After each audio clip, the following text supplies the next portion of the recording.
السلام علیکم، امید ہے سب خیریت سے ہوں گے۔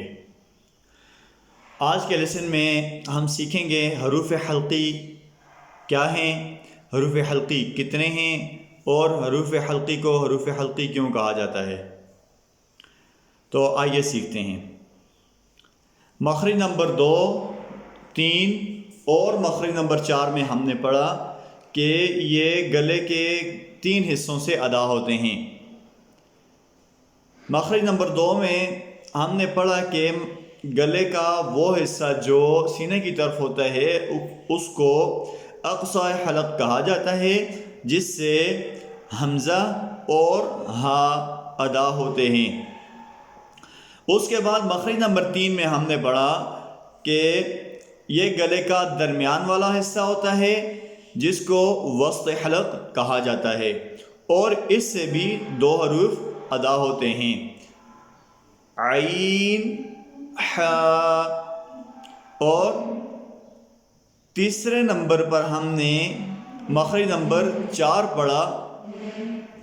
مخرج نمبر 4 ادنی حلق کا تھا، اور ادنی حلق گلے کا وہ والا حصہ ہوتا ہے جو منہ کی طرف ہوتا ہے، اور اس سے بھی 2 حروف ادا ہوتے ہیں، غین، خا۔ 6 حروف جو اقصی حلق، وسط حلق اور ادنی حلق سے ادا ہوتے ہیں، ان کو حروف حلقی کہا جاتا ہے۔ یعنی وہ حروف جو حلق سے ادا ہوتے ہیں، جو گلے سے ادا ہوتے ہیں، ان کو حروف حلقی کہتے ہیں۔ حروف حلقی کی تعداد 6 ہے۔ کون کون سے؟